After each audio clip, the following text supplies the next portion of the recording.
사장님, 엔진오일 교환이 17만 원이요? 너무 비싼 거 아니에요? 요즘 물가가 많이 올라서 그렇습니다. 부품값도 오르고 공인비도 오르고요. 바가지 씌우는 거 아니에요? 32년 정비 경력으로 60세에 내 카센터를 열었습니다. 정직하게만 하면 된다고 믿었죠. 하지만 1년 만에 퇴직금 전부를 날렸습니다. 사연 시작하기 전에 무료로 할 수 있는 구독과 좋아요 부탁드립니다. 어디에서 듣고 계신지 댓글로 남겨주시면 더 반갑게 인사드리겠습니다. 제 이름은 오상필 올해 60입니다. 평생을 자동차 밑에서 살아왔습니다. 브레이크 디스크 마찰음만 들어도 마모 정도를 알 수 있고 엔진 소리만 들어도 어디가 문제인지 귀신같이 알아챌 수 있었죠. 대형 정비소에서 32년을 일했습니다. 사장님은 저를 믿고 중요한 차들을 맡겼고 저는 단 한 번도 큰 사고를 낸 적이 없었습니다. 하지만 60세가 되던 해 회사는 구조조정을 시작했습니다.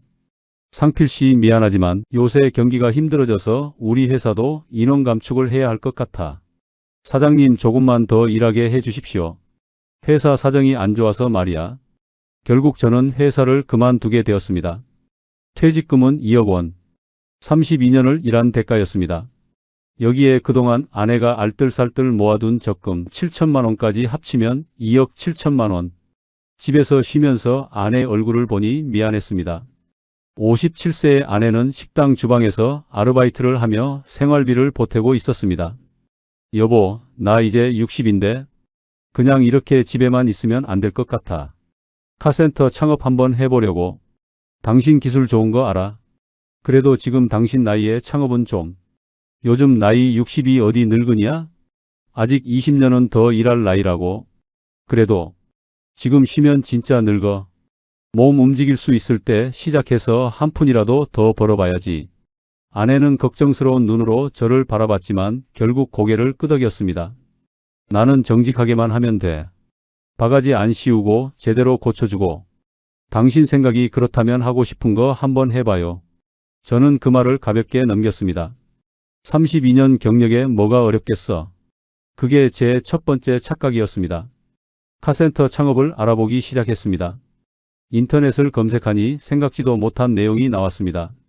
자동차 정비업 등록을 위한 필수 교육 안내, 자동차 정비기능사 자격증 소지자 대상 최신 차량 진단 교육 이수 필수. 32년 경력인 저에게 다시 교육을 받으라고요?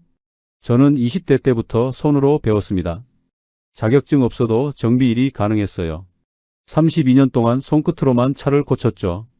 하지만 시대가 바뀌고 그게 제 발목을 잡았습니다. 구청에 전화를 걸었습니다. 자동차 정비업 등록하려면 어떻게 해야 하나요? 자격증 있으세요? 자동차 정비기능사 있습니다. 정식 카센터를 하려면 지자체 정비업 교육을 들으면 됩니다. 요즘은 전기차 하이브리드 교육까지 하면 총 한두 달 정도면 준비가 끝납니다. 교육비는 얼마나 되나요? 대략 200만 원 정도 예상하시면 됩니다. 200만 원. 생각지도 못한 비용이었습니다. 교육장에 등록했습니다. 첫날 교육장에 들어서니 20대, 30대 젊은 사람들이 대부분이었습니다. 저같이 60세에 가까운 사람은 거의 없었죠. 강사가 말했습니다. 요즘 차량은 전자제어 시스템이 핵심입니다. ECU 진단기 사용법부터 배우겠습니다. 화면에 복잡한 영어와 숫자들이 가득했습니다. 코드들을 해석할 수 있어야 합니다. 옆자리 젊은 친구는 스마트폰으로 사진을 찍으며 메모했습니다. 저는 종이에 필기하느라 정신이 없었습니다. 전기차, 하이브리드 차량은 고전압 배터리를 다루기 때문에 특별한 주의가 필요합니다. 머리가 지끈거렸습니다. 32년 동안 엔진과 미션만 만져왔는데 전기차라니. 교육은 계속됐습니다. 집에 돌아오면 녹초가 됐습니다. 여보, 교육 힘들어? 응, 요즘 차들은 내가 알던 것과 완전히 다르더라고. 당신 괜찮아요? 괜찮아. 배우면 되지. 하지만 속으로는 불안했습니다. 내가 과연 이걸 다 따라갈 수 있을까? 다행히 교육을 모두 마치고 수료증을 받았습니다. 이제 본격적으로 창업 비용을 알아봐야 했습니다. 중고 장비 업체를 찾아갔습니다. 사장님, 카센터 처음 여시는 거예요? 네, 그렇습니다. 그럼 기본 장비만 해도 꽤 들어갈 텐데. 업체 사장은 계산기를 두드렸습니다. 사주 리프트 2대, 신품으로 하시면 5천만 원인데 중고로 하시면 3,500만 원. 요즘 필수인 진단기가 제일 비쌉니다. 최신형으로 1,800만 원. 각종 공구 세트 등등 합치면 1,700만 원. 중고로 최대한 싸게 해드려도 9천만 원은 나옵니다. 머리가 지끈거렸습니다. 그리고 인테리어하고 바닥 작업은 어떻게 하실 건가요? 그것도 해야죠. 정비소 바닥은 특수 코팅해야 합니다. 2천만 원 정도. 초기 재고는요? 엔진오일, 각종 필터, 브레이크 패드, 타이어. 최소 3천만 원은 준비하셔야 합니다. 계산을 해보니 눈앞이 캄캄했습니다. 장비 9천만 원, 인테리어 2천만 원, 초기 재고 3천만 원. 여기에 상가 보증금까지 하면 부동산을 알아보기 시작했습니다. 수도권 외곽의 상가 건물 1층, 카센터하기 좋은 자리였습니다. 보증금이 얼마죠? 6천만 원에 월세 280만 원입니다. 조금 비싼 것 같은데요? 사장님, 여기 교통량 보세요. 하루에 차량 통행이 몇천 대입니다. 주변을 둘러보니 카센터가 서너 군데 있었습니다. 하지만 저는 자신했습니다. 내 기술이면 충분히 이길 수 있어. 집으로 돌아와 계산기를 두드렸습니다. 보증금 6천만 원, 장비 9천만 원, 인테리어 2천만 원, 초기 재고 3천만 원, 교육비 218만 원, 총 2억 218만 원. 제가 가진 돈은 2억 7천만 원, 6,782만 원이 남습니다. 하지만 여기서 끝이 아니었습니다. 직원을 고용해야 했습니다. 정비 경력 4년차 김철수 씨, 1년차 박민수 씨, 월급 250만 원, 인건비만 550만 원, 여기에 월세 280만 원, 국민연금 건강보험료 120만 원, 전기세, 수도세 35만 원, 폐유 처리비 20만 원, 각종 보험료 50만 원, 고정비만 계산해도 1,055만 원이었습니다. 아내에게 말했습니다. 여보, 계산해보니까 한 달에 고정비가 1,000만 원이 넘어. 아내의 얼굴이 굳었습니다. 그럼 매달 1,000만 원 이상은 벌어야 한다는 거잖아요? 응. 근데 손님만 오면 충분히 가능해. 당신, 돈이 모자라면 어떡해요? 그때는 고민하지 않았습니다. 손님은 온다. 나는 32년 경력이다. 하지만 혹시 모를 상황을 대비해 은행을 찾아갔습니다. 창업자금 대출 상담 왔는데요. 담보는 있으세요?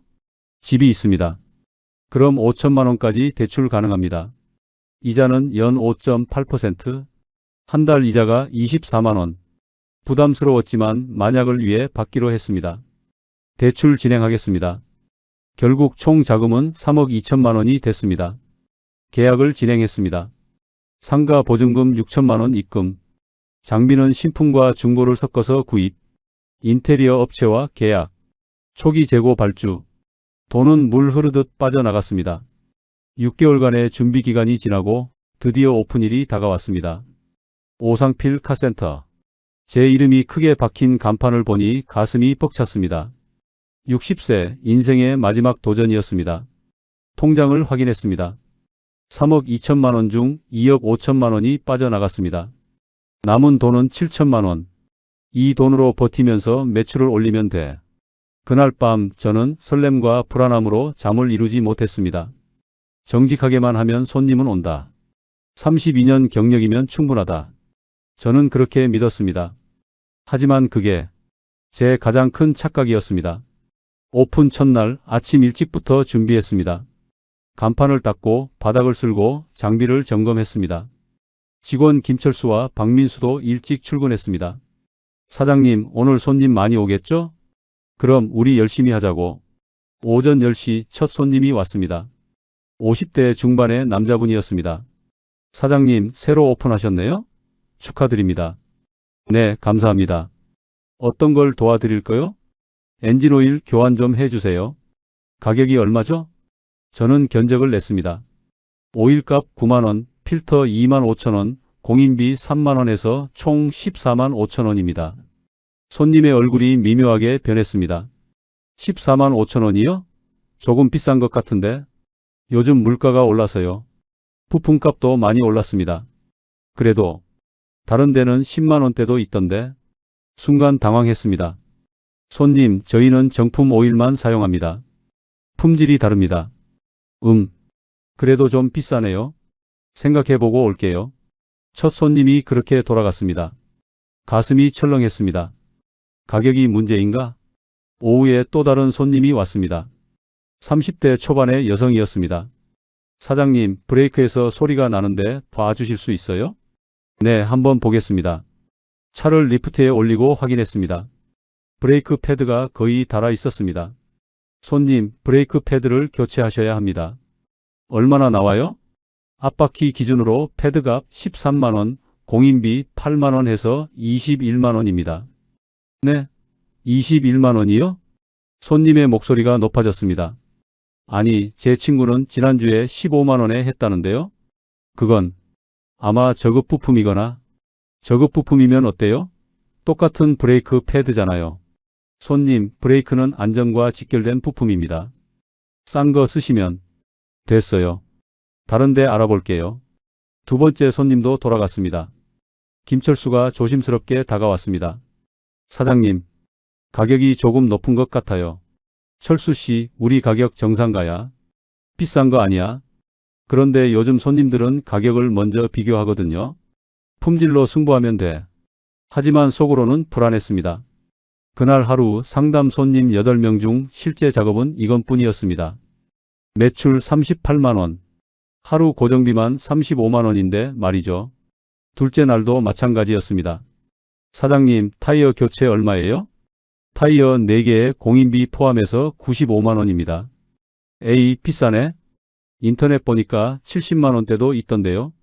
그건 저가 타이어고요. 저희는 됐어요.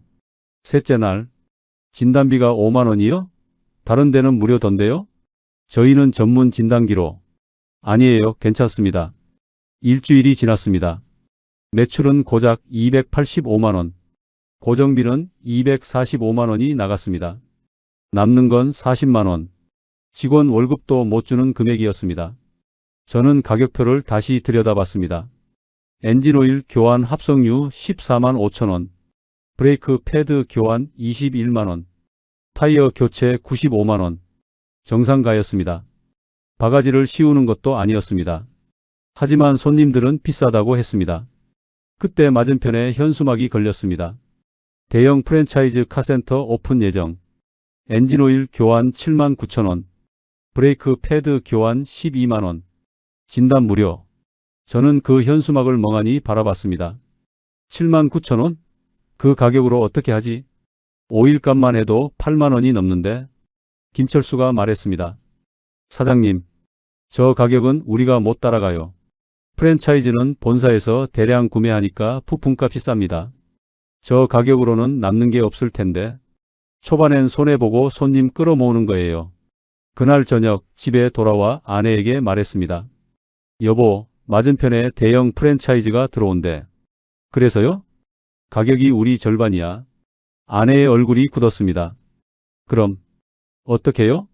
모르겠어. 정말 모르겠어. 저는 머리를 감싸 쥐었습니다. 오픈 2주째, 30대 중반으로 보이는 남자 손님이 SUV를 끌고 왔습니다. 사장님, 엔진오일 교환 좀 해주세요. 저는 차량을 확인하고 견적을 냈습니다. 손님, 완전 합성유로 하시면 오일값이 10만원이고요. 필터하고 공인비 포함해서 17만원입니다. 그 순간 손님의 얼굴이 굳었습니다. 예? 17만원이요? 너무 비싼 거 아니에요? 네, 요즘 물가가 많이 올라서 그렇습니다. 부품값도 오르고 공인비도 올라서. 아니 사장님, 인터넷 보니까 다른 데는 12만원대도 있던데요? 손님의 목소리에 짜증이 섞였습니다. 그럼 여기는 바가지 씌우는 거예요? 왜 이렇게 비싸요? 그 말에 가슴이 철렁했습니다. 32년 동안 차 밑에서 살아온 제가 바가지를 씌운다고요? 손님, 저희는 정직하게 하는 곳입니다. 제가 32년 경력이고요. 정품 오일만 사용합니다. 경력이 뭐가 중요해요? 가격이 중요하지. 하지만 품질이. 에이, 됐어요. 다른 데 알아볼게요. 맞은편 프랜차이즈 가면 8만원대에 하던데. 손님은 그렇게 돌아섰습니다. 문이 닫히는 소리가 유난히 크게 들렸습니다. 저는 기름때 묻은 손을 내려다보며 한숨을 쉬었습니다. 이게 하루에 대여섯 번씩 반복됐습니다. 타이어 교체 95만원? 비싸네요. 진단비 5만원? 다른 데는 무료던데요. 브레이크 21만원? 맞은편은 12만원이던데. 손님들은 제 기술을 보지 않았습니다. 오직 가격만 봤습니다. 그리고 저는 가격으로 절대 이길 수 없었습니다. 오픈 3주째 드디어 맞은편 프랜차이즈가 오픈했습니다. 현란한 조명, 깔끔한 인테리어, 친절한 상담원, 그리고 눈에 띄는 가격표. 엔진오일 교환 79,000원, 브레이크 패드 12만원, 타이어 4개 세트 68만원, 진단 무료, 세차 서비스. 저는 그 가격표를 보며 절망했습니다. 저 가격으로 어떻게 장사를 하지? 하지만 손님들은 몰려갔습니다. 제 가게는 텅 비기 시작했습니다. 그날 저녁 김철수가 조심스럽게 말했습니다. 사장님, 우리도 가격을 좀 낮춰야 하는 거 아닐까요? 가격을 낮추면 우리가 손해야. 그래도 손님이 안 오면 더 큰 손해잖아요. 저는 대답할 수 없었습니다. 왜냐하면 김철수 말이 맞았으니까요. 오픈 한 달, 총 매출 1620만원, 고정비 1055만원, 부품비 485만원, 순이익 80만원, 직원 월급 550만원도 못 주는 금액이었습니다. 저는 통장에서 470만원을 빼서 월급을 줬습니다. 남은 돈 6,530만원. 다음 달은 괜찮을 거야. 하지만 다음 달도 그 다음 달도 상황은 나아지지 않았습니다. 손님들은 계속 물었습니다. 사장님, 왜 이렇게 비싸요? 그리고 저는 대답할 수 없었습니다. 왜냐하면 저도 모르겠으니까요. 정직하게 하는데 왜 손님이 안 오는지, 32년 경력인데 왜 믿어주지 않는지, 제대로 된 부품 쓰는데 왜 바가지라고 하는지, 저는 이 가격 전쟁에서 이미 지고 있었습니다. 오픈 2달째, 맞은편 프랜차이즈 카센터는 날마다 북적이었습니다. 아침 9시부터 저녁 7시까지 쉴 틈이 없었죠. 반면 우리 가게는 하루에 손님이 서너 명 오면 다행이었습니다. 어느 날 아침 단골이 될 뻔했던 손님이 다시 찾아왔습니다.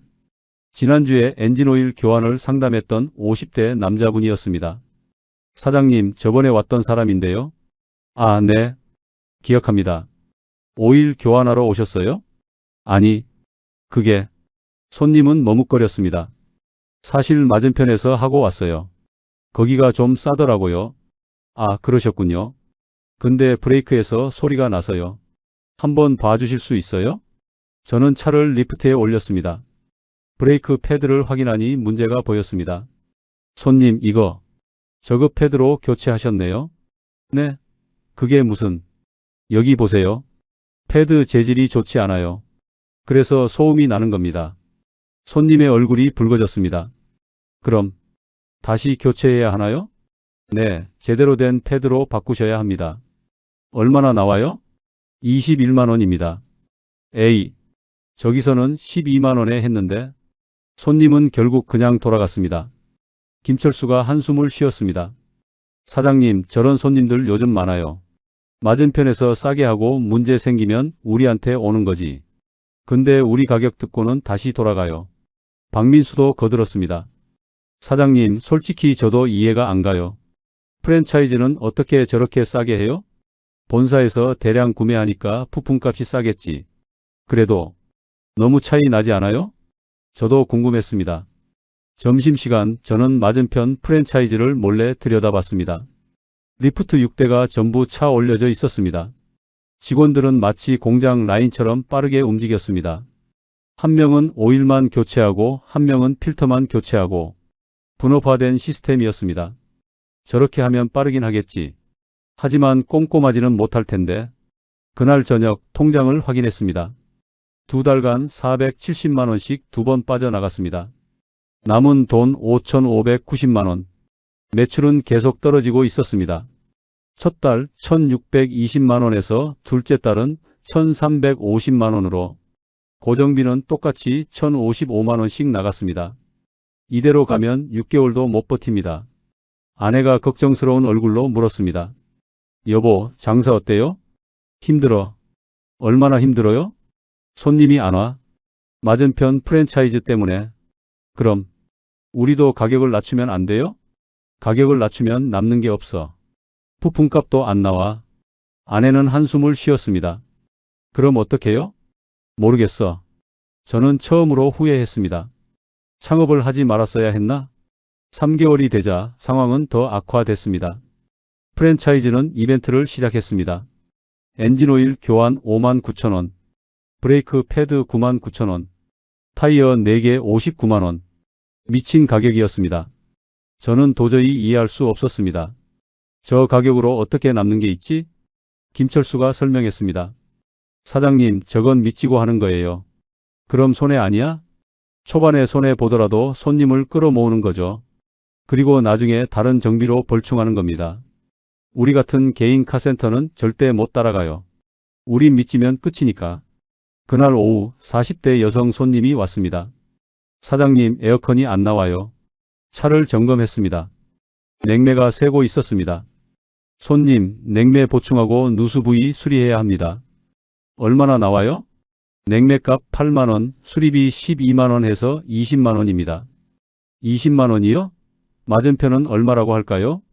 거기는 아마 15만원 정도 할 겁니다. 그럼 거기 가볼게요. 또 손님이 떠났습니다. 저는 공구를 내려놓고 주저앉았습니다. 이길 수가 없어. 절대 이길 수가 없어.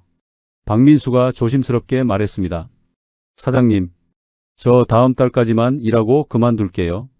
월급도 밀리고. 미안하다. 다음 달부터는 제때 줄게. 사장님, 거짓말 마세요. 매출 보면 알아요. 박민수는 그렇게 사표를 냈습니다. 그날 밤 저는 술을 마셨습니다. 혼자서 소주 2병을 비웠습니다. 아내가 걱정스럽게 물었습니다. 당신 괜찮아요? 괜찮을 리가 있나? 다 망해가는데. 그만둘까요? 지금 그만두면 투자한 돈은 어떻게? 2억이 넘는데? 그래도 이러다 더 잃으면 조금만 더 버텨보자. 제발. 저는 애원하듯 말했습니다. 4개월째 박민수가 떠나고 직원은 김철수 혼자였습니다. 김철수와 저 둘이서 모든 일을 해야 했습니다. 60세의 몸으로는 버거웠습니다. 허리가 아프고 무릎이 시큰거렸습니다. 리프트 아래 누워서 작업하다가 일어나면 어지러웠습니다. 사장님, 괜찮으세요? 괜찮아. 계속하자. 하지만 속도가 나지 않았습니다. 예전 같으면 2시간이면 끝날 작업이 4시간 걸렸습니다. 손님들은 불평했습니다. 사장님, 언제 끝나요? 너무 오래 걸리는데. 죄송합니다. 조금만 기다려주세요. 에이, 다음엔 맞은편 가야겠네. 그 말이 칼처럼 꽂혔습니다. 어느 날 젊은 손님이 차를 끌고 왔습니다. 최신형 전기차였습니다. 사장님, 경고등이 떠서요. 진단 좀 해주세요. 저는 진단기를 연결했습니다. 하지만 코드를 해석할 수 없었습니다. BMS 오류, 고전압 배터리 관리 시스템. 교육 때 배웠지만 실제로 해본 적이 없었습니다. 손님, 이건 전기차 전문 센터에 가셔야 할 것 같습니다. 네? 여기서 못 고쳐요? 죄송합니다. 장비가. 알겠어요. 손님은 실망한 표정으로 돌아갔습니다. 김철수가 말했습니다. 사장님, 요즘 전기차 정말 많이 늘었어요. 그러게. 그럼 전기차 손님은 계속 놓치는 거네요. 저는 대답할 수 없었습니다. 시대가 변하고 있었습니다. 전기차, 하이브리드, 수소차. 32년 경력의 정비사가 따라갈 수 없는 속도로 4개월째 매출은 1120만원. 직원 월급 300만원도 못 줬습니다. 이러다가 다 날리겠구나. 그날 밤 아내가 울었습니다. 여보, 이제 그만해요. 당신 몸도 안 좋잖아요. 이러다 쓰러지겠어요. 조금만 더 하면. 더 하면 뭐예요? 돈만 더 잃는데? 아내가 처음으로 소리를 질렀습니다. 32년 일해서 모은 돈이에요. 우리 노후 자금이에요. 미안해. 미안하다고 해결돼요? 지금 당장 그만두세요. 하지만 저는 그만둘 수 없었습니다. 여기서 그만두면 모든 게 끝이니까. 2억이 넘는 돈이 그냥 사라지니까. 저는 버텨야 했습니다. 설령 그게 파멸로 가는 길이라 해도 5개월이 되던 날 아침에 일어나는 게 두려워졌습니다. 몸 곳곳이 아팠습니다. 허리는 끊어질 듯 아프고 무릎은 계단 오를 때마다 소리가 났습니다. 여보, 병원 좀 가봐요. 괜찮아. 파스 붙이면 돼. 하지만 병원 갈 시간도 여유도 없었습니다. 가게 문을 열고 손님을 기다리는 것. 그게 전부였습니다. 어느 날 오전 30대 남자 손님이 왔습니다. 사장님, 브레이크 패드 교체 부탁드려요. 네, 알겠습니다. 저는 차를 리프트에 올렸습니다.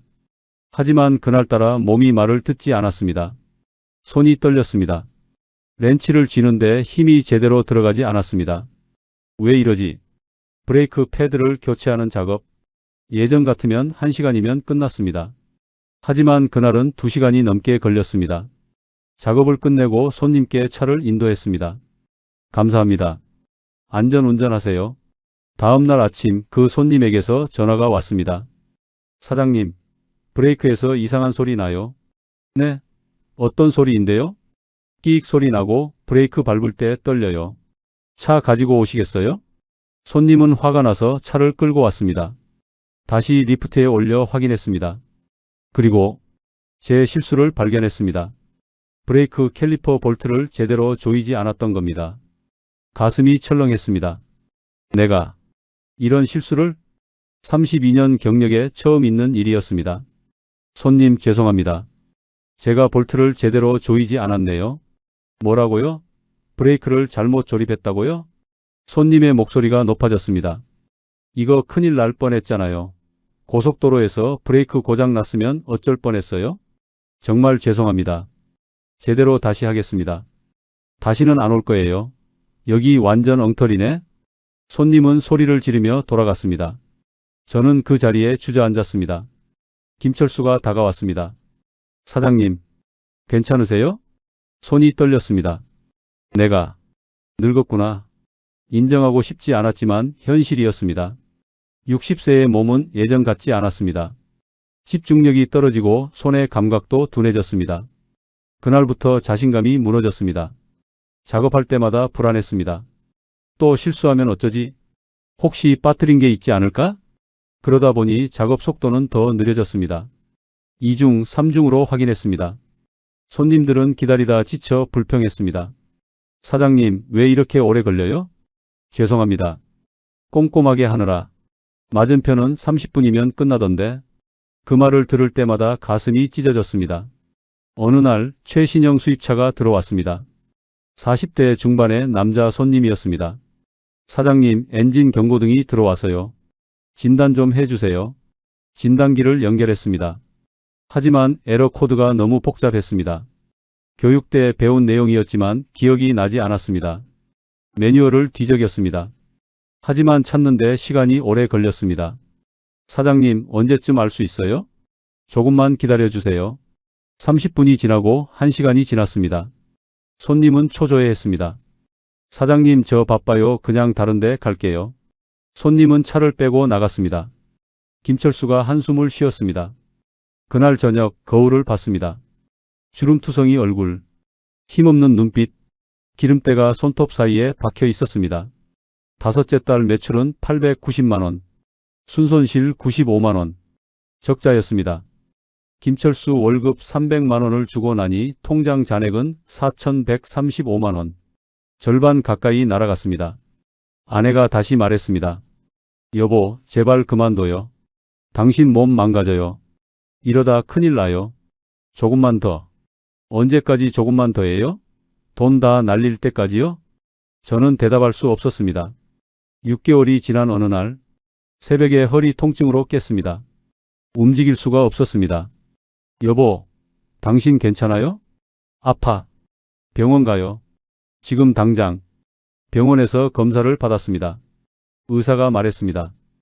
허리 디스크가 심각합니다. 무리하시면 안 돼요. 일을 해야 하는데요. 무슨 일 하세요? 자동차 정비소요. 아, 그건 절대 안 됩니다.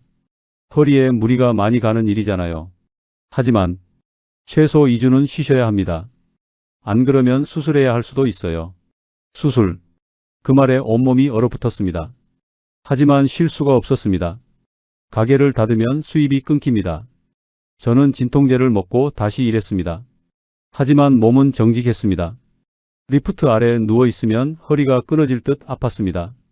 작업 중간중간 쉬어야 했습니다. 손님들은 눈치를 챘습니다. 사장님, 어디 아프세요? 아니에요. 괜찮습니다. 얼굴이 안 좋아 보이는데? 괜찮아요. 작업 계속하겠습니다. 하지만 속도는 더 느려졌습니다.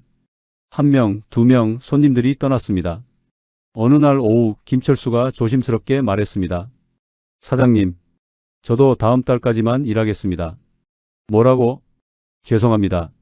하지만 여기 있어봐야 철수 씨까지 가면 나 혼자 어떡해. 사장님, 솔직히 말씀드릴게요. 매출은 계속 떨어지고 사장님 건강도 안 좋으시고 그래도 사장님도 이제 그만하세요. 건강 더 망가지기 전에. 김철수의 말이 가슴에 박혔습니다. 왜냐하면 그게 진실이었으니까. 그날 밤 저는 통장을 들여다봤습니다. 남은 잔액 3,455만 원. 6개월 만에 절반 이상이 날아갔습니다. 창밖을 보니 맞은편 프랜차이즈는 여전히 환했습니다. 손님들이 줄을 서서 기다리고 있었습니다. 저는 완전히 졌습니다. 가격으로도 속도로도 시스템으로도 그리고 무엇보다 나이로 60세의 몸으로는 이길 수 없는 싸움이었습니다. 아내가 옆에 앉았습니다. 여보, 응. 이제 정말 그만해야 하는 거 아니에요? 저는 고개를 끄덕였습니다. 인정하고 싶지 않았지만 더 이상 버틸 수가 없었습니다. 몸도 마음도 통장도 모두 바닥이었습니다. 7개월째. 사장님, 그동안 감사했습니다. 철수 씨, 미안해. 아니에요. 사장님이 잘못한 거 없어요. 그냥 시대가 그런 거죠. 마지막 월급 300만 원을 건넸습니다. 이제 남은 돈은 3,155만 원. 그리고 저는 혼자가 됐습니다. 60세 혼자서 카센터를 운영한다는 것. 상상만 해도 막막했습니다. 하지만 선택의 여지가 없었습니다. 직원을 새로 뽑을 돈도 여유도 없었습니다. 혼자 하면 인건비 550만 원이 전략됩니다. 그래, 혼자서라도 버텨보자. 하지만 현실은 달랐습니다. 상담도 혼자, 정비도 혼자, 청소도 혼자. 점심도 제대로 못 먹었습니다. 손님이 오면 작업 중간에 끊어야 했습니다. 사장님, 직원 없어요? 그럼 시간 오래 걸리겠네요? 최대한 빨리 하겠습니다. 하지만 빨리 할 수가 없었습니다. 혼자서는 한계가 있었습니다. 어느 날 2대의 차가 동시에 들어왔습니다. 사장님, 엔진오일 교환이요? 저는 타이어 교체요? 죄송합니다. 혼자라서 한 대씩만 가능합니다. 됐어요. 맞은편 가야겠네. 두 손님 모두 돌아갔습니다. 저는 빈 가게에 혼자 서 있었습니다. 허리는 아프고 무릎은 시큰거렸습니다. 손은 기름때로 새카맣고 얼굴은 지쳐 있었습니다. 이게 내 모습인가? 매출은 급락했습니다. 통장 잔액 2,975만 원. 대출 이자는 계속 나갔습니다. 월 24만 원씩 7개월이면 168만 원. 월세 280만 원도 7개월이면 1,960만 원. 돈은 물 새듯 빠져나갔습니다. 아내가 식당 일을 늘렸습니다. 하루 8시간에서 12시간으로. 여보, 내가 좀 더 벌어올게. 미안해. 미안하다는 말 그만해요. 우리 함께 버텨봐요. 아내의 눈에 눈물이 고였습니다. 저도 울고 싶었습니다. 8개월이 되자 또 다른 문제가 생겼습니다. 장비가 고장 났습니다. 리프트 하나가 올라가다 멈췄습니다. 아니, 왜 이러지? 수리업체에 전화했습니다. 사장님, 유압 펌프가 고장 났네요. 교체해야 합니다. 얼마예요? 부품값하고 공인비 합쳐서 380만 원입니다. 380만 원. 머리가 하얘졌습니다. 좀 싸게 안 될까요? 이미 최대한 깎아드린 가격이에요. 수리 안 하면 안 될까요? 그럼 리프트 못 쓰시는데요? 리프트 없이는 정비를 할 수 없었습니다. 결국 380만 원을 지불했습니다. 통장 잔액 2,415만 원. 그날 밤 잠을 이룰 수 없었습니다. 이러다 정말 다 잃겠구나. 8개월 만에 2,415만 원만 남았습니다. 곧 바닥입니다. 아내가 말했습니다. 여보, 이제 정말 폐업해야 하는 거 아니에요? 더 버티면 남은 돈마저 다 날려요. 알아. 나도 알아. 그럼 결정하세요. 지금 당장. 하지만 결정할 수가 없었습니다. 여기서 포기하면 모든 게 끝이니까. 32년 일해서 모은 돈. 60세의 마지막 도전.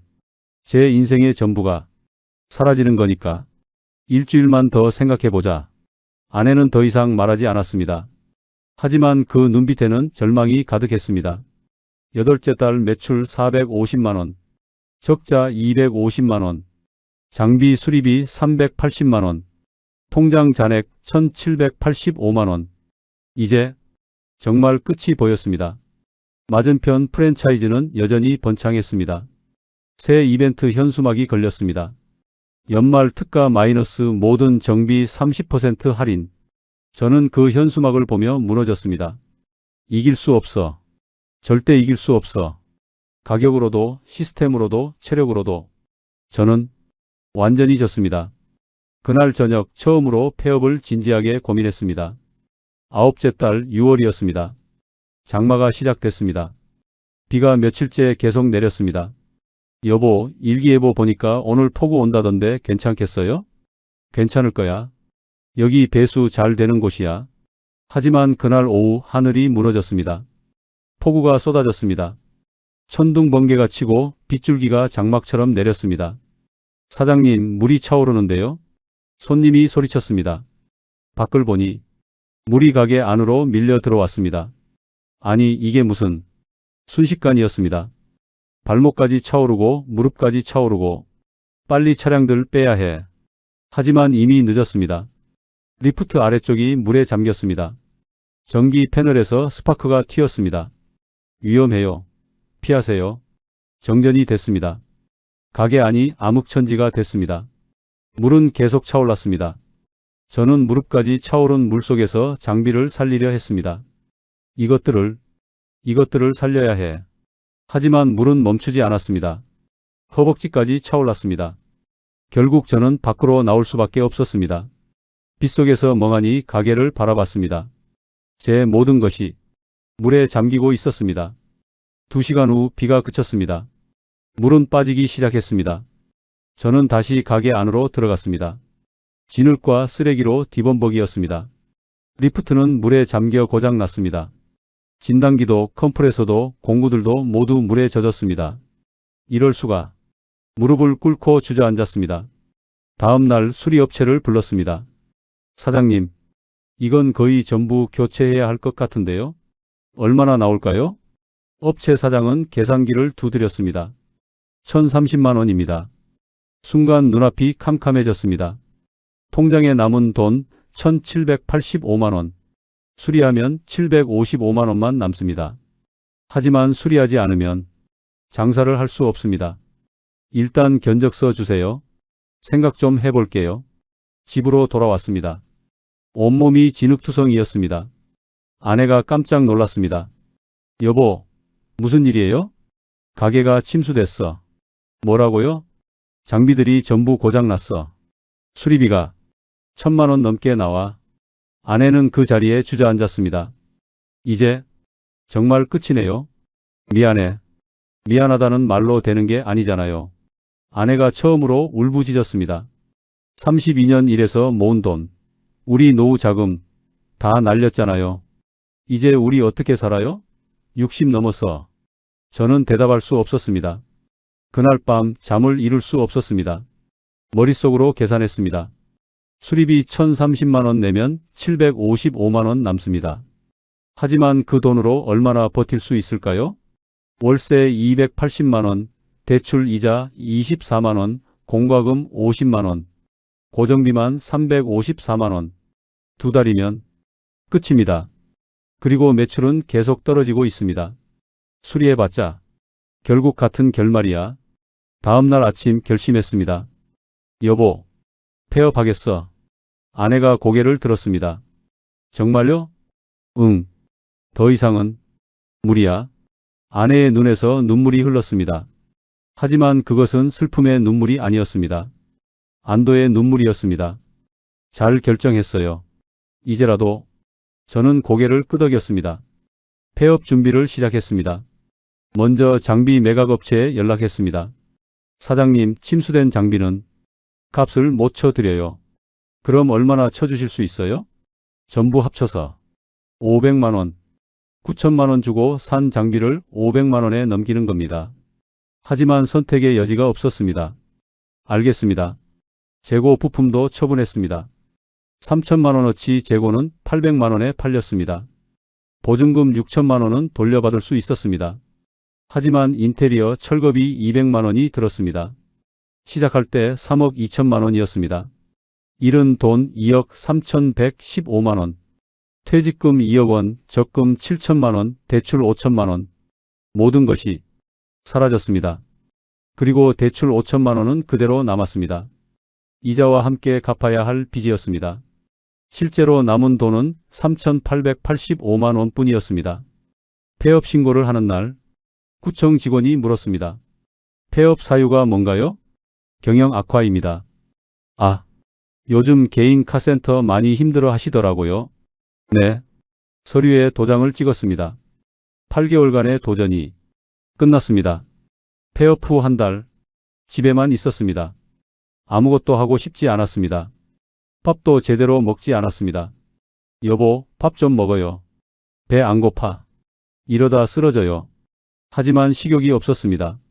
거울을 보면 늙은 남자가 보였습니다. 주름진 얼굴, 힘없는 눈빛. 이게 나인가? 60세가 아니라 70세처럼 보였습니다. 통장을 확인했습니다. 3,885만 원. 매달 나가는 돈이 있었습니다. 대출 이자 24만 원. 생활비 150만 원.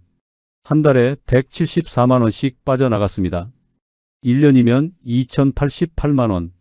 2년이면 바닥입니다. 아내가 조심스럽게 말했습니다. 여보, 일 좀 찾아봐요. 내가 뭘 하겠어. 뭐라도 해야죠. 이러다 다 까먹어요. 60 넘은 늙은이를 누가 써줘. 그래도 찾아는 봐야죠. 아내의 목소리가 높아졌습니다. 며칠 후 일자리를 찾아보기 시작했습니다. 정비소는 갈 수 없었습니다. 사장 노릇하다가 직원으로 들어가는 것, 자존심이 허락하지 않았습니다. 결국 배달을 시작했습니다. 배달앱에 등록했습니다. 오토바이를 중고로 샀습니다. 150만 원. 통장 잔액 3,735만 원. 첫 배달날 61세 배달기사의 시작이었습니다. 1번 손님 주문 들어왔습니다. 치킨집으로 달려갔습니다. 배달 왔습니다. 아, 네. 여기 3층이에요. 계단을 올랐습니다. 숨이 찼습니다. 예전에는 이 정도로 숨이 차지 않았는데 치킨을 전달했습니다. 감사합니다. 배달비 4,500원을 받았습니다. 하루 종일 달렸습니다. 아침부터 밤 11시까지 20건을 배달했습니다. 벌어들인 돈 9만 원. 몸은 녹초가 됐습니다. 허리는 끊어질 듯 아프고 무릎은 욱신거렸습니다. 집에 돌아오니 밤 12시였습니다. 여보, 힘들었죠? 괜찮아. 하지만 괜찮지 않았습니다. 온몸이 비명을 질렀습니다. 다음 날도 그 다음 날도 배달을 했습니다. 한 달에 200만 원 정도 벌었습니다. 대출 이자 내고 생활비 100만 원 쓰고 이렇게 살아야 하나. 어느 날 배달 중에 사고가 날 뻔했습니다. 신호를 보지 못하고 그냥 지나갈 뻔했습니다. 야, 신호 안 봐? 승용차 운전자가 욕을 했습니다. 죄송합니다. 고개를 숙였습니다. 욕을 먹었습니다. 배달 헬멧으로 눌린 머리, 주름진 얼굴, 초라한 모습. 이제 내 인생의 끝인가? 어느 날 배달 중에 옛날 단골을 만났습니다. 사장님 아니세요? 아, 네. 카센터 어떻게 됐어요? 폐업했습니다. 손님은 민망한 표정을 지었습니다. 힘내세요, 사장님. 감사합니다. 돌아서는 순간 눈물이 났습니다. 2달째 몸이 말을 듣지 않았습니다. 병원에 갔습니다. 허리 디스크가 더 악화됐어요. 무리하시면 안 됩니다. 하지만 일을 해야. 이러시다 정말 수술해야 해요. 물리치료를 받았습니다. 치료비 30만 원. 통장 잔액은 계속 줄었습니다. 하지만 치료비, 오토바이 수리비, 기름값, 예상치 못한 지출이 계속 생겼습니다. 어느 날 20대 손님에게 혼났습니다. 아저씨, 왜 이렇게 늦어요? 30분 넘게 걸렸잖아요. 죄송합니다. 길을 잘못 들어서. 에이, 진짜. 나이 드신 분들은 배달하지 마세요. 죄송합니다. 고개를 숙였습니다. 20대 청년에게 혼났습니다. 그날 밤 아내 앞에서 울었습니다. 여보, 나 이렇게 살아야 하나? 32년 일했어. 정직하게 살았어. 근데 이게 뭐야? 아내도 울었습니다. 당신 고생하는 거 보면 내가 더 힘들어요. 우리는 그렇게 서로 붙잡고 울었습니다. 61세와 58세. 노후를 준비하지 못한 부부의 눈물이었습니다. 계절이 바뀌었습니다. 겨울이 왔습니다. 추운 날씨에 배달하는 것은 더 힘들었습니다. 손이 꽁꽁 얼고 바람이 얼굴을 때렸습니다. 오토바이 위에서 떨면서 주문을 기다렸습니다. 아저씨 춥죠? 고생하시네요. 괜찮습니다. 하지만 괜찮지 않았습니다. 61세의 몸으로 겨울 배달은 지옥이었습니다. 어느 날 프랜차이즈 카센터 앞을 지나갔습니다. 여전히 손님들로 북적였습니다. 젊은 정비사들이 빠르게 움직였습니다. 저곳에서 나는 질 수밖에 없었구나. 이제야 알았습니다. 카센터는 기술만으로 되는 일이 아니었습니다. 가격, 경쟁력. 프랜차이즈는 본사에서 대량 구매로 부품값을 낮췄습니다. 시스템. 그들은 분업화로 빠른 작업이 가능했습니다. 저는 혼자서 모든 걸 해야 했습니다. 마케팅. 프랜차이즈는 온라인 광고, SNS, 이벤트를 했습니다. 고객 신뢰. 대형 브랜드는 이름만으로 신뢰를 줬습니다. 저는 32년 경력이 있어도 증명할 방법이 없었습니다. 연령. 61세의 체력으로는 하루 8시간도 버거웠습니다. 기술 변화. 전기차, 하이브리드, 전자제어. 새로운 기술을 배우는 속도를 따라갈 수 없었습니다. 고정비. 월 1,055만 원의 고정비는 살인적이었습니다. 매출이 없어도 돈은 빠져나갔습니다. 계절 변동. 여름 장마, 겨울 한파 때는 손님이 뚝 끊겼습니다. 하지만 고정비는 그대로였습니다. 이 모든 것을 저는 너무 늦게 깨달았습니다. 창업하기 전에는 몰랐습니다. 32년 경력이면 충분하다. 정직하게만 하면 손님은 온다. 나는 다르다. 그 착각이 저를 무너뜨렸습니다. 배달을 하면서 많은 생각을 했습니다.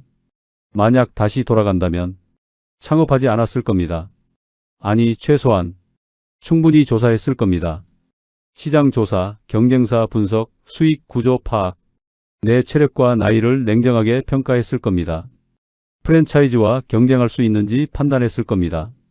최소 1년치 운영비를 확보했을 겁니다. 하지만 이미 늦었습니다. 돌이킬 수 없습니다. 어느 날 배달 중에 젊은 청년을 만났습니다. 아저씨, 배달 감사해요. 저희 아버지도 60 넘으셨는데 배달하시거든요. 걱정돼요. 아버님 힘드시겠네요. 네. 그래서 제가 돈 더 벌려고 야간 알바도 해요. 순간 가슴이 뜨거워졌습니다. 배달 1년째. 대출을 조금씩 갚고 있습니다. 한 달에 50만 원씩, 5천만 원을 갚으려면 8년 넘게 걸립니다. 그때 제 나이는 69세, 69세까지 배달을 할 수 있을까? 모르겠습니다. 하지만 할 수밖에 없습니다. 통장 잔액은 4,200만 원 정도 유지되고 있습니다. 아내도 일을 계속하고 있습니다. 우리는 그렇게 버티고 있습니다. 누군가는 저와 같은 실수를 하지 않기를 바라면서 카센터 창업 이것만은 꼭 기억하세요.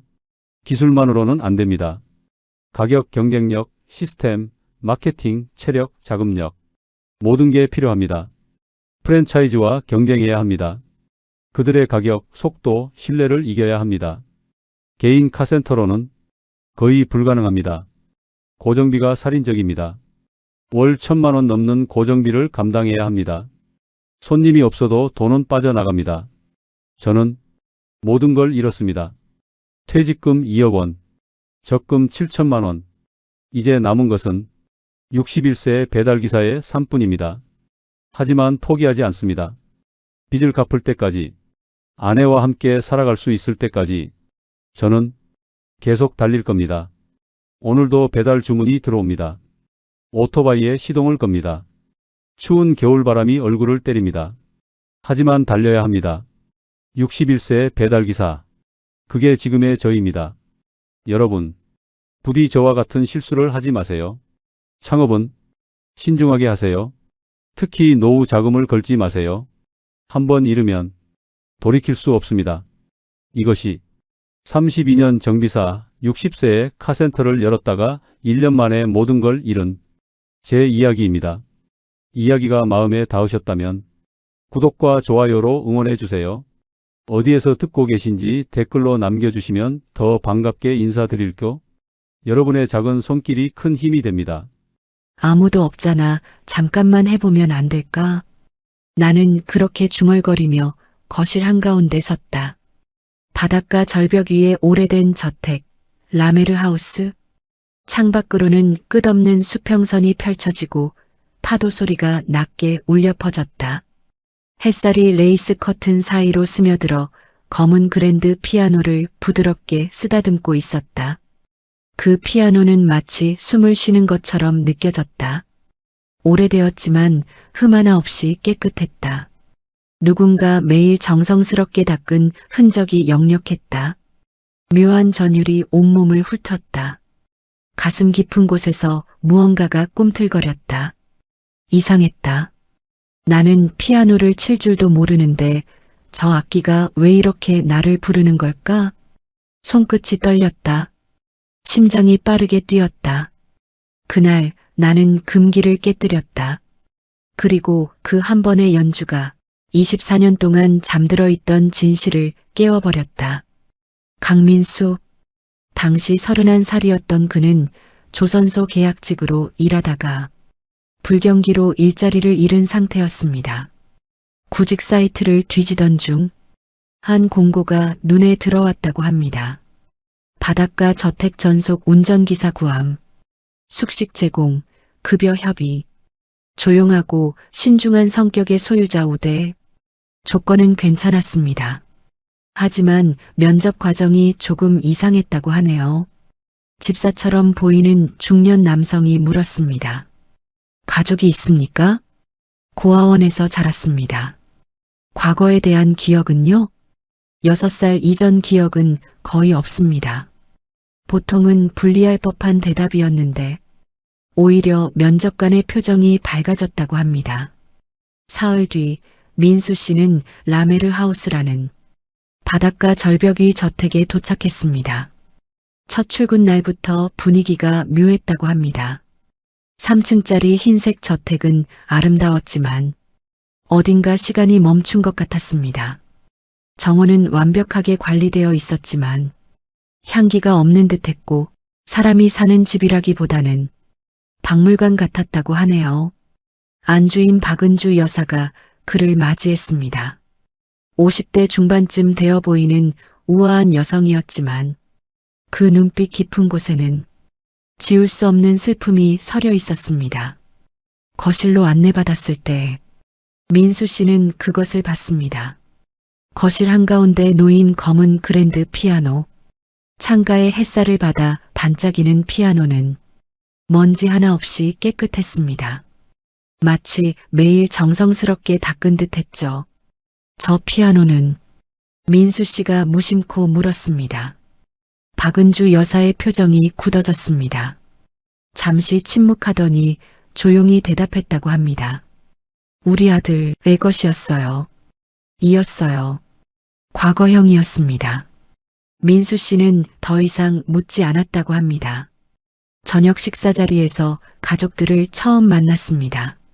장도연 회장, 60대 중반, 은퇴한 기업가, 과묵하고 단단한 인상이었지만 눈빛은 어딘가 공허했습니다. 그리고 딸 장하영, 27살의 화가, 긴 머리에 창백한 피부를 가진 그녀는 민수 씨를 처음 봤을 때 이상하게 오래 쳐다봤다고 합니다. 반갑습니다. 그녀의 목소리가 떨렸습니다. 식사는 조용했습니다. 대화는 거의 없었고 포크와 나이프 소리만 규칙적으로 울렸습니다. 식사 후 방으로 돌아가는 길에 가정부 말순 씨가 민수 씨를 불렀습니다. 주변을 살피더니 낮은 목소리로 말했습니다. 거실 피아노 있잖아요. 그거 절대 손 떼면 안 돼요.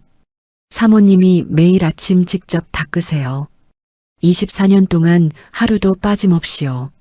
하지만 아무도 그 피아노를 치지 않아요. 절대로요. 24년. 그 숫자가 민수 씨의 머릿속에서 맴돌았습니다. 그날 밤 민수 씨는 잠을 이룰 수 없었습니다. 창문을 열자 차가운 바닷바람이 밀려들었고 파도 소리가 규칙적으로 들렸습니다. 하지만 그의 마음은 평화롭지 않았습니다. 피아노. 자꾸 그 검은 피아노가 떠올랐습니다. 왜일까요? 피아노를 칠 줄도 모르는데 이상하게 끌렸다고 합니다.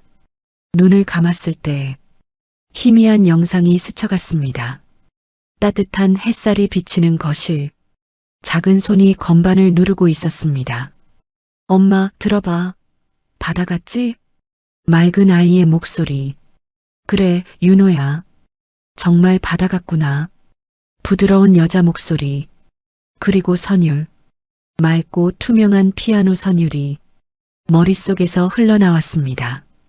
민수 씨는 벌떡 일어나 앉았습니다. 식은땀이 등을 타고 흘렀다고 합니다. 뭐야? 이게 꿈이었을까요? 아니면 기억이었을까요? 그는 다시 누웠지만 그 선율은 멈추지 않았습니다. 귓가에서, 아니 가슴 깊은 곳에서 계속 울려 퍼졌다고 합니다. 다음 날 아침, 민수 씨는 회장의 차를 몰고 시내로 나갔습니다. 은행 업무를 마치고 돌아오는 길이었습니다. 조수석에 앉은 하영 씨가 조용히 말을 꺼냈습니다. 민수 씨, 이상한 질문일 수도 있는데요. 그녀는 망설이다가 물었습니다. 혹시 꿈에서 피아노 소리 들은 적 있으세요? 민수 씨는 핸들을 쥔 손에 힘이 들어갔습니다. 차가 살짝 흔들렸습니다. 왜 그런 질문을? 저도 들어요. 어릴 때부터요. 하영 씨의 목소리가 떨렸습니다. 자장가처럼 들려요. 아무도 안 치는데 밤마다 들려요. 오빠가 치던 곡이래요. 오빠요? 네. 제가 3살 때 잃어버린 오빠, 장윤호. 6살이었대요. 민수 씨의 심장이 쿵 내려앉았습니다. 그 곡 이름이 뭔데요? 바다의 노래. 오빠가 직접 만들었대요. 엄마가 가르쳐준 멜로디에 오빠가 이름을 붙였다고. 바다의 노래. 그 단어를 듣는 순간 민수 씨의 머릿속에서 무언가가 반짝 빛났다고 합니다. 그는 차를 길가에 세웠습니다. 민수 씨? 아니, 괜찮아요. 잠깐 어지러워서요. 하지만 괜찮지 않았습니다. 그는 혼란스러웠습니다. 왜 그 이름이 이렇게 익숙한 걸까요?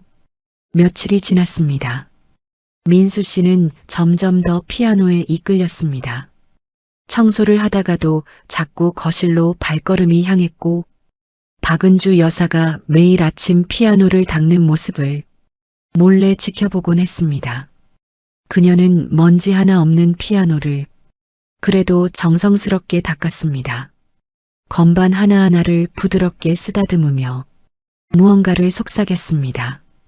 윤호야, 엄마가 오늘도 닦았어. 내가 좋아하던 이 자리. 민수 씨는 복도 모퉁이에서 숨을 죽였습니다. 가슴이 먹먹해졌다고 합니다. 그리고 어느 날 오후 가족들이 모두 외출했습니다. 회장은 골프 모임, 박은주 여사는 자선 행사, 하영 씨는 화랑 전시 준비. 집이 텅 비었습니다. 바람 소리만 들리는 오후, 민수 씨는 다시 피아노 앞에 섰습니다. 안 돼. 하지 말아야지.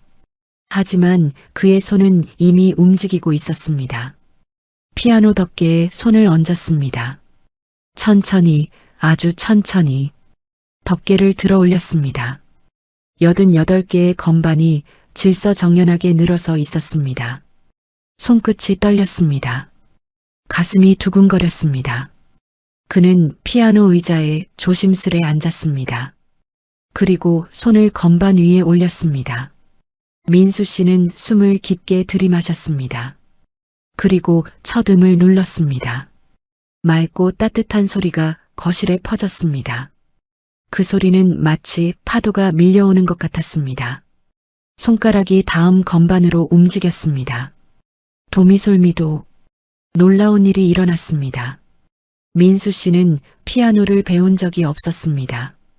악보를 읽을 줄도 몰랐습니다. 하지만 그의 손가락은 알고 있었습니다. 손이 기억하고 있었습니다. 단순하지만 아름다운 멜로디가 흘러나왔습니다. 물결치듯 출렁이는 리듬. 햇살이 건반 위에서 춤을 췄습니다. 눈물이 흘렀습니다. 왜 우는지 본인도 몰랐습니다. 슬픈 것도 아닌데 그저 그리운 느낌이었습니다. 선율은 계속 이어졌습니다. 반복되는 패턴이지만 지루하지 않았습니다. 마치 파도가 끊임없이 밀려왔다 물러가듯. 바다의 노래. 민수 씨는 무의식 중에 중얼거렸습니다. 그 순간 현관문이 열리는 소리가 들렸습니다. 어머, 이게 무슨... 박은주 여사의 목소리였습니다. 떨리고 있었습니다. 민수 씨가 천천히 고개를 돌렸을 때 현관에 박은주 여사가 서 있었습니다. 손에 들고 있던 핸드백이 바닥에 떨어졌습니다. 탁 하는 둔탁한 소리. 그녀의 얼굴이 새하얘졌습니다. 입술이 파르르 떨렸습니다. 눈에는 눈물이 그득했습니다. 죄송합니다. 제가 함부로. 민수 씨는 황급히 일어서려 했습니다. 안 돼요. 박은주 여사가 외쳤습니다. 아니, 외쳤다기보다는 울부짖었습니다. 움직이지 마세요. 거기 그대로 있어요. 그녀는 천천히 한 걸음씩 피아노 쪽으로 다가왔습니다. 마치 꿈속을 걷는 사람처럼, 혹은 환영이 사라질까 두려워하는 사람처럼. 그 곡은, 그녀의 목소리가 갈라졌습니다. 그 곡은 우리 아들이 마지막으로 쳤던 곡이에요. 거실 공기가 얼어붙었습니다. 6살 생일날 아침, 윤호가 이 자리에 앉아서 이 곡을 쳤어요. 엄마, 생일 선물이야. 바다의 노래. 그렇게 말하면서 그녀는 더 이상 말을 잇지 못했습니다. 주저앉을 듯 흔들렸습니다. 민수 씨는 본능적으로 그녀를 부축했습니다. 사모님, 괜찮아요. 괜찮아요. 하지만 괜찮지 않았습니다. 그녀는 민수 씨의 팔을 붙잡고 떨고 있었습니다. 당신, 누구예요? 그녀가 민수 씨의 눈을 똑바로 쳐다봤습니다. 어떻게 그 곡을 알아요? 악보도 없었어요. 윤호가 즉흥으로 만든 곡이에요. 세상에 단 한 명, 우리 아들만 알던 곡을. 민수 씨는 대답할 수 없었습니다. 본인도 몰랐습니다. 어떻게 알았는지, 왜 손이 기억하는지. 그때 현관문이 다시 열렸습니다. 장도연 회장과 하영 씨가 들어왔습니다. 무슨 일이요? 회장이 굳은 표정으로 물었습니다. 박은주 여사는 입을 열지 못했습니다. 그저 피아노와 민수 씨를 번갈아 바라볼 뿐이었습니다. 하영 씨가 재빨리 상황을 파악했습니다. 민수 씨가 피아노를 쳤나요? 민수 씨는 고개를 끄덕일 수밖에 없었습니다. 무슨 곡이었는데요? 바다의 노래요. 그 말에 하영 씨의 눈이 커졌습니다. 회장의 얼굴이 굳었습니다. 어떻게? 회장이 낮은 목소리로 물었습니다. 어떻게 그 곡을 아시오? 모르겠습니다. 그냥 손이 움직였어요. 머릿속에서 선율이 들렸고 제 의지와 상관없이 연주했습니다. 침묵이 흘렀습니다. 회장은 민수 씨를 오래 바라보다가 조용히 말했습니다. 민수 씨, 면접 때 말씀하셨죠. 6살 이전 기억이 없다고. 네. 고아원 이름이 어디였습니까? 부산 세이망의 집입니다. 회장과 박은주 여사의 눈빛이 마주쳤습니다. 그들의 표정에서 민수 씨는 뭔가 심상치 않은 것을 느꼈다고 합니다. 민수 씨, 박은주 여사가 떨리는 목소리로 말했습니다. 혹시 왼쪽 어깨에 작은 점이 3개 있습니까? 삼각형 모양으로 민수 씨의 심장이 멈추는 것 같았습니다. 어떻게 아세요? 박은주 여사의 눈에서 눈물이 주르륵 흘렀습니다. 그날 밤 아무도 잠들지 못했습니다. 장도연 회장은 서재에서 오래된 앨범을 꺼냈습니다. 먼지가 소복이 쌓인 가죽 표지, 첫 페이지를 펼쳤습니다. 거기에는 한 아이의 사진이 있었습니다. 6살쯤 되어 보이는 남자아이. 피아노 앞에 앉아 환하게 웃고 있었습니다. 그 옆에는 글씨가 적혀 있었습니다. 장윤호, 2001년 4월 15일, 6번째 생일, 너의 바다의 노래. 회장은 그 사진을 오래 바라봤습니다. 박은주 여사가 서재로 들어왔습니다. 그녀도 잠들지 못한 얼굴이었습니다. 여보, 알고 있어. 회장이 낮게 대답했습니다. 나도 처음 봤을 때부터 느꼈어. 뭔가 낯익은 느낌. 점 3개. 그건 확실해요. 윤호만 가진 특징이었어요. 하지만 확신할 수 없소. 24년이나 지났는데. 그럼 어떻게 그 곡을 알아요? 악보도 녹음도 없었는데. 윤호가 단 한 번만 친 곡인데. 박은주 여사의 목소리가 높아졌습니다. 회장은 아내의 손을 잡았습니다. 진정하시오. 먼저 확인해 봅시다. 확실한 방법으로. 박은주 여사는 소파에 앉아 24년 전 그날을 떠올렸습니다. 2001년 4월 15일, 윤호의 6번째 생일. 아침부터 윤호가 너무 신나 했어요. 그녀가 이야기를 시작했습니다. 엄마, 오늘 놀이공원 가는 거 맞지? 하루 종일 물어봤죠. 생일 선물로 윤호가 피아노 곡을 쳐줬어요. 제가 가르쳐준 멜로디를 변형해서 자기만의 곡으로 만들었더라고요. 그녀의 목소리에는 그리움이 가득했습니다. 바다의 노래라고 이름 붙이면서 엄마, 이건 바다처럼 넓은 사랑이야. 그렇게 말했어요. 박은주 여사의 눈에서 눈물이 흘렀습니다. 오후에 놀이공원에 갔어요. 윤호, 하영, 저랑 회장님, 4식구가 함께. 윤호는 회전목마를 너무 타고 싶어 했어요. 그리고 그녀의 목소리가 떨렸습니다. 단 1분. 제가 하영이 우유를 사러 간 사이에 윤호가 사라졌어요. 회장님이 손을 잡고 있었는데 갑자기 풍선 장수가 지나갔대요. 윤호가 와 풍선 하면서 손을 뿌리치고 뛰어갔다고. 그게 마지막이었어요. 수백 명의 사람들 사이에서 우리 윤호가 사라졌어요. 경찰에 신고했죠. 회장이 이어서 말했습니다. 전국에 수배를 넣었어요. 사설탐정도 고용했고 방송에도 나갔어요. 하지만 아무런 단서도 없었소. 마치 증발한 것처럼. CCTV에도 제대로 안 잡혔어요. 너무 오래전이라 화질도 안 좋았고 3개월, 6개월, 1년. 시간이 갈수록 희망은 사라졌소. 유괴일 가능성이 높다고 했지만 몸값 요구도 없었어요. 더 끔찍한 상상도 했소. 혹시 이미 세상을 떠난 건 아닌지. 하지만 은주는 믿었소. 윤호가 살아있다고. 언젠가 돌아올 거라고. 그래서 매일 피아노를 닦았어요. 박은주 여사가 말했습니다.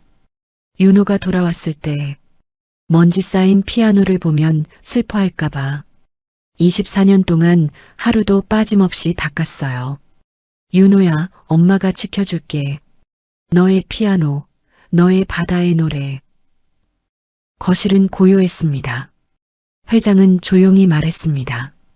내일 병원에 갑시다. DNA 검사를 합시다. 다음 날 아침, 민수 씨는 출근 전 작은 소포를 받았다고 합니다. 발신자는 장도연 회장이었습니다. 안에는 DNA 채취 키트와 메모가 들어 있었습니다. 민수 씨, 혼란스럽겠지만 확인이 필요합니다.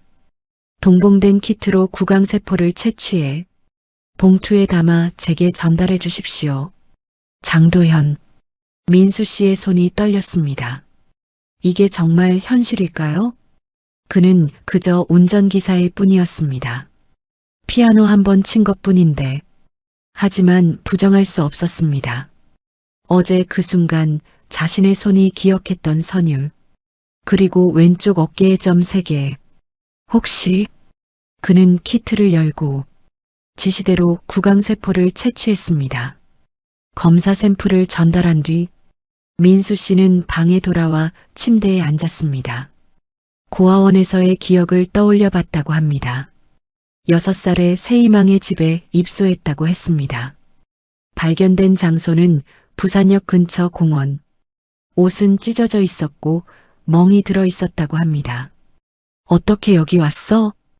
원장 선생님이 물었지만 그는 대답할 수 없었습니다.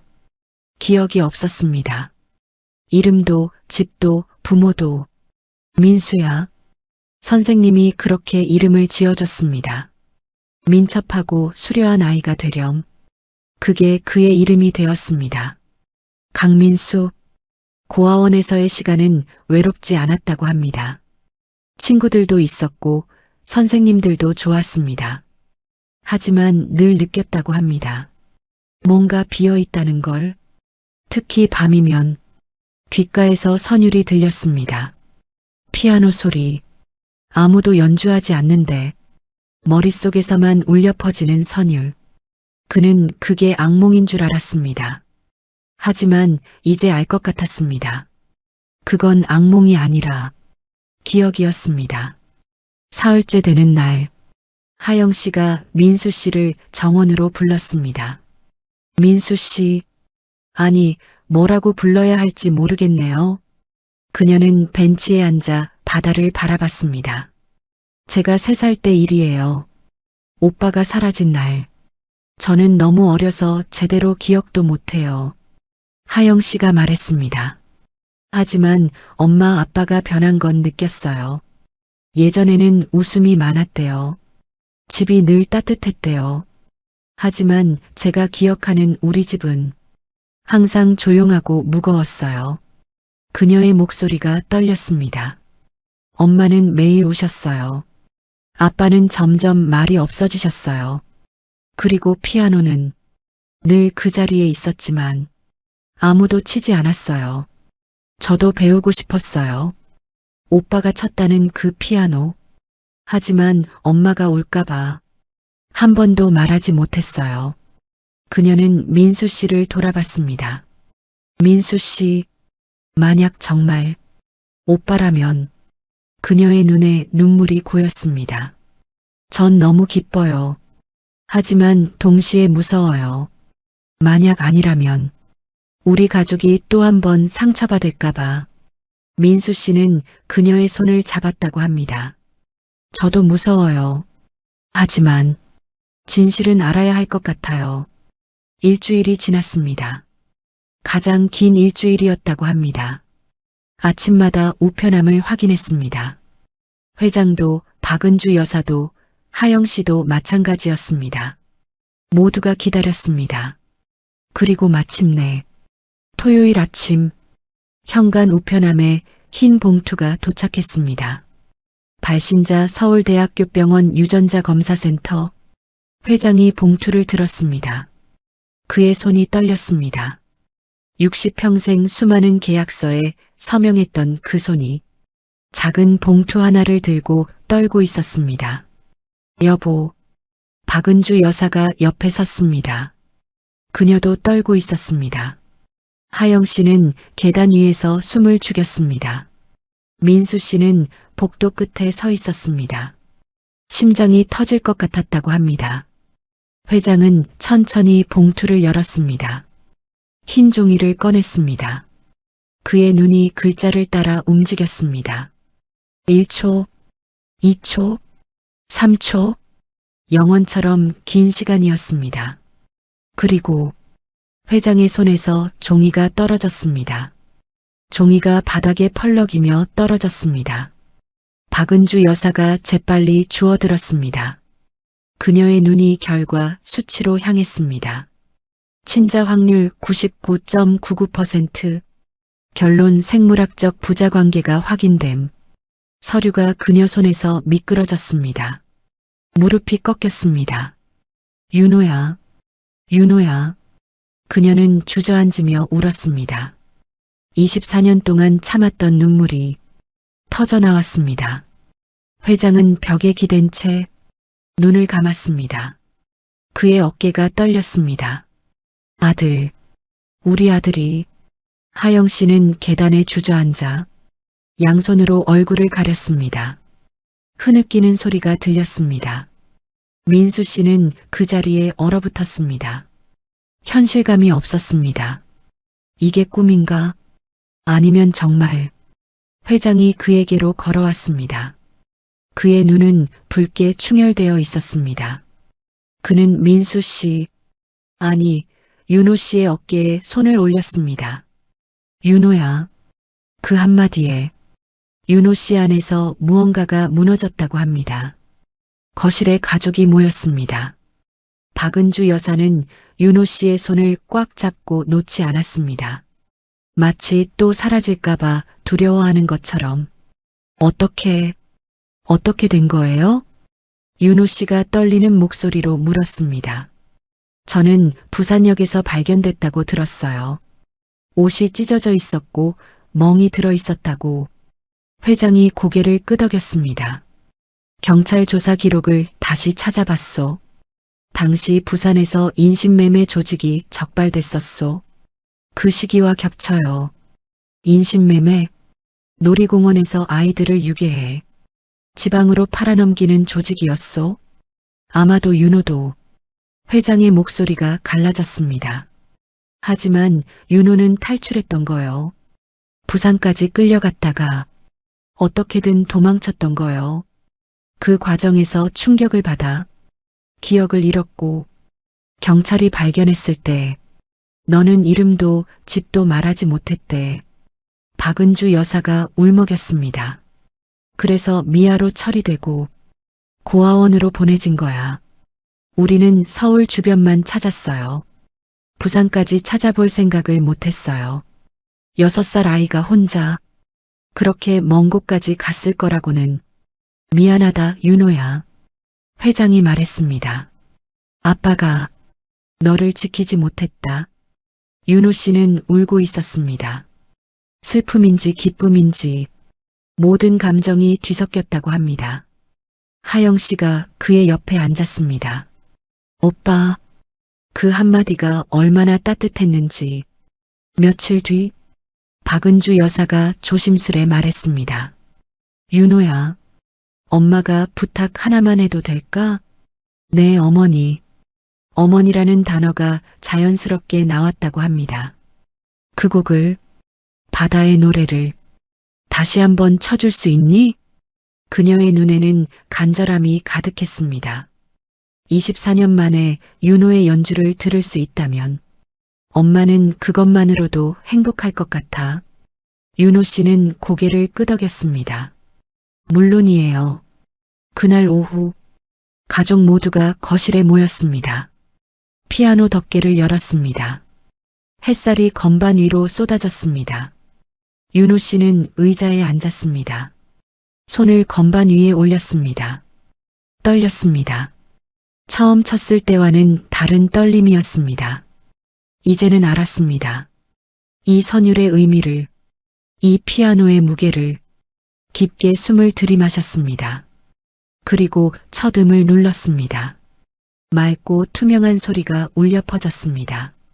손가락이 움직였습니다. 도미솔미도, 단순하지만 아름다운 멜로디, 파도처럼 출렁이는 리듬. 이번에는 더 많은 것이 느껴졌다고 합니다. 하나하나에 담긴 기억. 건반을 누를 때마다 떠오르는 잔상들. 엄마, 이거 들어봐. 윤호야, 정말 예쁘다. 아빠도 들어줘요. 우리 아들 천재네. 흐릿했던 기억들이 선명해졌습니다. 따뜻했던 거실, 웃음소리 가득했던 집, 자신을 안아주던 엄마의 품, 머리를 쓰다듬던 아빠의 손, 눈물이 흘렀습니다. 하지만 연주는 멈추지 않았습니다. 선율은 계속 흘렀습니다. 반복되는 패턴 속에 작은 변주들이 더해졌습니다. 24년의 시간이 음표가 되어 공기 중에 퍼졌습니다. 박은주 여사는 눈을 감고 들었습니다. 눈물이 뺨을 타고 흘렀습니다. 하지만 그녀는 웃고 있었습니다. 똑같아요. 그녀가 속삭였습니다. 24년 전 그날 아침, 윤호가 쳤던 그 소리. 회장은 아들의 어깨에 손을 얹었습니다. 그의 눈에도 눈물이 맺혔습니다. 잘했다, 윤호야.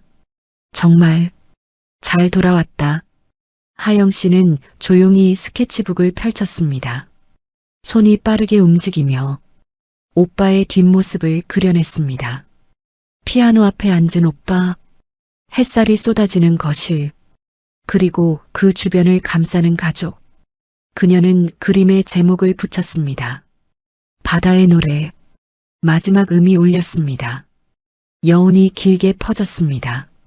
아무도 말하지 않았습니다. 그저 그 순간을 느꼈습니다. 이 거실에 24년 만에 완전해진 가족이 있다는 것을. 저녁 식사 자리는 달랐다고 합니다. 예전처럼 조용하지 않았습니다. 대화가 오갔습니다. 웃음소리가 들렸습니다. 윤호야, 내일은 뭐 먹고 싶어? 엄마가 해주는 거면 다 좋아요. 예전에 윤호가 제일 좋아하던 게 뭐였더라? 된장찌개요. 윤호 씨는 무의식적으로 대답했다고 합니다. 그리고 놀랐습니다. 어머, 맞아. 어떻게 기억해? 저도 모르겠어요. 그냥 입에서 나왔어요.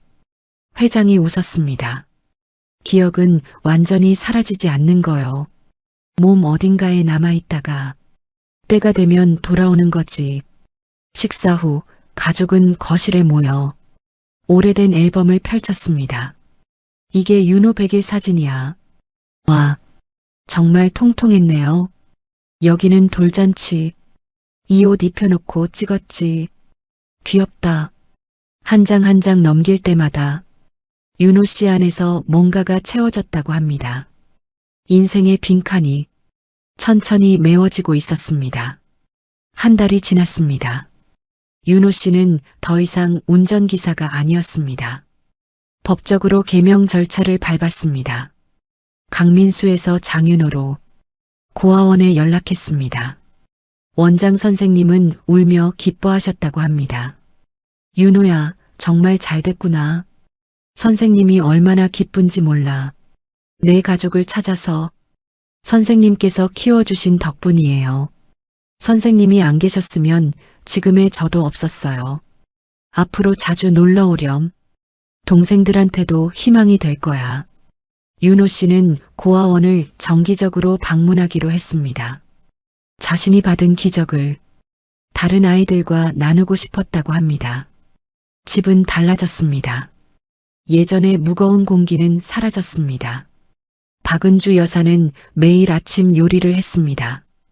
윤호야, 일어났니? 아침 먹자. 그 목소리에는 생기가 넘쳤습니다. 회장은 서재에서 나와 거실에서 신문을 보기 시작했습니다. 윤호, 오늘 오후에 시간 있나? 아빠가 회사 한번 구경시켜주고 싶은데. 네, 좋아요. 하영 씨는 그림을 그렸습니다. 더 이상 어두운 색이 아니었습니다. 밝고 따뜻한 색들로 가득한 그림들. 오빠, 이거 봐. 우리 가족 초상화야. 우와, 정말 잘 그렸다.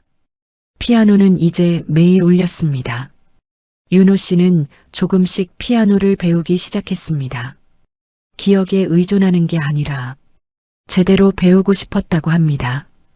박은주 여사가 직접 가르쳐줬습니다. 윤호야, 여기는 이렇게 치는 거야. 아, 그렇구나. 역시 우리 아들, 손이 기억하네. 어느 날 윤호 씨는 바다의 노래를 변주했습니다. 더 풍부하게, 더 깊게.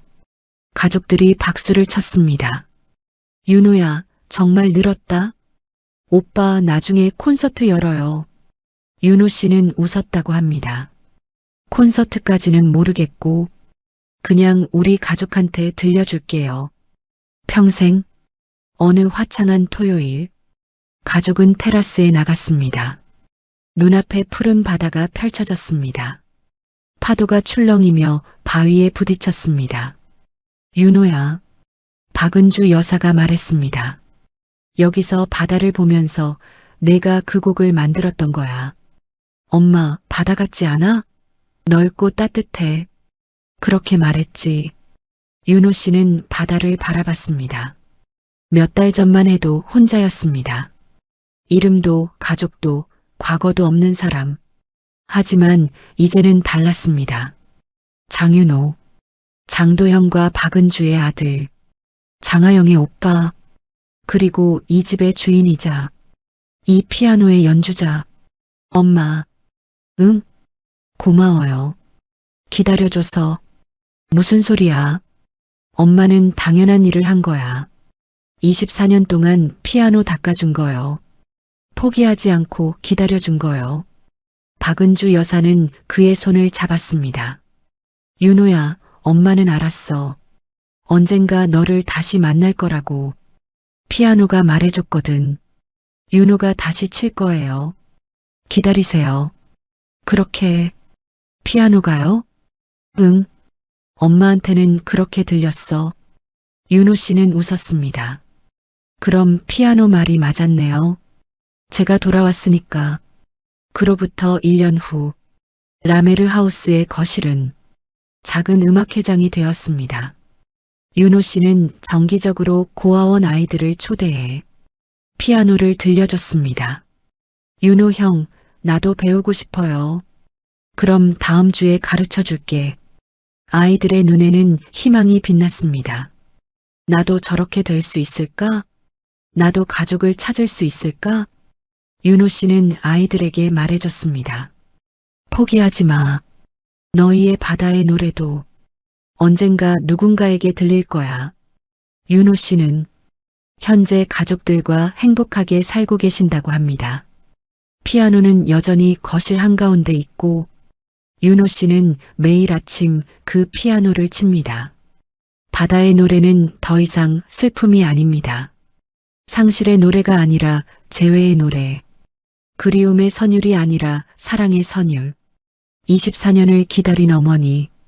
24년을 찾아 헤맨 아버지. 24년 동안 오빠를 그리워한 동생. 그리고 24년 만에 돌아온 아들. 이 모든 이야기가 한 대의 피아노에서 시작되었습니다. 손이 기억했던 선율, 마음이 기억했던 사랑. 그것이 결국 가족을 다시 하나로 만들었습니다. 그리고 어딘가에서는 지금도 누군가가 자신의 바다의 노래를 찾고 있을지 모릅니다. 잊혀진 기억 속에 묻혀있는 자신만의 선율을 포기하지 마세요. 기다림의 끝에는 반드시 재회가 있습니다. 당신의 바다의 노래도 언젠가 누군가에게 들릴 것입니다. 좋아요와 구독은 더 많은 감동 스토리를 만드는 힘입니다. 당신의 마음속에도 작은 기적이 찾아오기를 바랍니다.